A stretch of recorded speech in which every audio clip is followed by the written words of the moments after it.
কালকে যখন ব্রাজিল আর নরওয়ের খেলাটা শেষ হলো সে সময় বাইরে অঝরে বৃষ্টি হচ্ছিল। প্রকৃতির নিয়মে বৃষ্টি নাকি যে দেবতা ফুটবলের সৃষ্টি করেছে সেই দেবতার চোখের জল? কারণ কালকে এমন একজন ফুটবলার তার ইন্টারন্যাশনাল কেরিয়ার থেকে রিটায়ারমেন্ট নিল, হয়তো তার জন্য ফুটবল দেবতারও চোখ থেকে জল পড়ছিল। নেইমার জুনিয়র কালকে বিশ্বকাপের মঞ্চ থেকেই ইন্টারন্যাশনাল কেরিয়ার থেকে রিটায়ারমেন্ট নিল।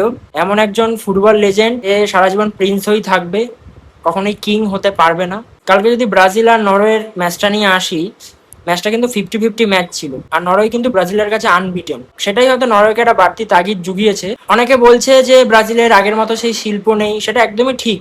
বাট এটা কিন্তু নয় যে ব্রাজিল কালকে একদম খারাপ ফুটবল খেলেছে, জঘন্য ফুটবল খেলেছে, সেটা কিন্তু নয়। ব্রাজিল কিন্তু ম্যাচের একদম শুরুর দিকে একটা পেনাল্টি পায়, যেটা ব্রুনো গুইমারেজ মিস করে। পেনাল্টি কিন্তু বড় মঞ্চে অনেক বড় বড় প্লেয়াররাই মিস করেছে, বাট পেনাল্টি মিস করার পর একটা টিমের মধ্যে যে তাগিদটা থাকা দরকার, পেনাল্টি মিস করেছি এবার আমাদের ম্যাচে ফিরতে হবে, সেইটা যেন কোথাও ব্রাজিলের মিসিং ছিল। আমি একজনের কথা বলবো, এনরিক।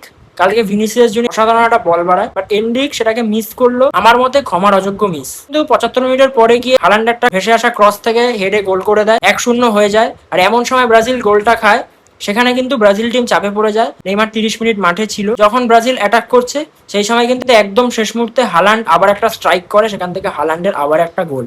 আমরা সারা বছর সবাই Messi, Neymar, Mbappe, Ronaldo, Yamal সবাইকে নিয়ে কথা বলি, বাট হালান্ডকে কিন্তু আমরা খুব একটা বেশি হাইপ দিই না। মনে করি সে নরওয়েতে খেলে, দেশের হয়ে কতই বাকি করতে পারবে, সে ক্লাব ফুটবলে সারা জীবন সাকসেস পাবে। আর হালান্ড কিন্তু আমাদের সবাইকে কালকে জবাব দিয়ে গেল।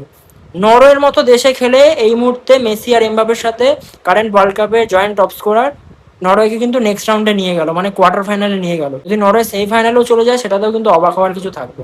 আর নেইমার কালকে যখন পেনাল্টিটা মারছিল, গোলকিপার তাকে অনেকভাবে ডিস্ট্র্যাক্ট করার চেষ্টা করছিল। গোলটা করার পর নেইমার হয়তো সামনে গিয়ে এটাই বললো যে আমি নেইমার, আমি নেইমার। অনেক প্লেয়ার থাকে শেষ ম্যাচে খেলতে নেমে গোল করলে সেই গোলটা একটা অন্যরকম তৃপ্তি দেয়, বাট নেইমারের ক্ষেত্রে সেটা কিন্তু একদমই নয়। তার ব্রাজিলের জার্সি গায়ের শেষ গোল, বাট সেই গোলটা কিন্তু কখনোই নেইমারকে খুশি, তৃপ্তি, আনন্দ কোনোটাই দেবে না। খেলাটা যখন শেষ হয়ে যায় তখনও কিন্তু 5-6 মিনিট টেলিকাস্ট করে, সেই সময় যখন নেইমারকে ক্লোজ আপে দেখাচ্ছিল, নেইমারকে কিন্তু কাঁদতে দেখছিলাম না।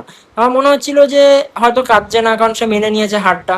2022-এও ভালো খেলে ক্রোয়েশিয়ার সাথে ফুটে গেছিল, বাট পরে যখন আমি ভিডিওগুলো সোশ্যাল মিডিয়াতে দেখলাম নেইমার যেভাবে হাউ হাউ করে কাঁদছে, মানে এত খারাপ লাগছিল নেইমারকে দেখে। প্লেয়ারটা ব্যালন ডিওর পেলো না, আরো ইউসিএল ডিজার্ভ করে, দেশের জার্সিতে কোপা আমেরিকা ডিজার্ভ করে, ওয়ার্ল্ড কাপও ডিজার্ভ করে, প্রচুর লড়াই করেছে, বাট কিছুই পেলো না। মেসি রোনাল্ডো যেই জায়গাটায় গেছে নেইমারও সেই জায়গাটায় যেতে পারতো। যদি পরজন্ম বলে কিছু থেকে থাকে, নেইমার যেন তার পরের জীবনে সবকিছু অ্যাচিভ করে, এটাই বলার, এর থেকে বেশি কিছু বলার নেই। Thank you Neymar, you are a legend for ever. Football বিশ্বে প্রত্যেকটা ফ্যানের মনে কিন্তু তুমি সারা জীবন থাকবে।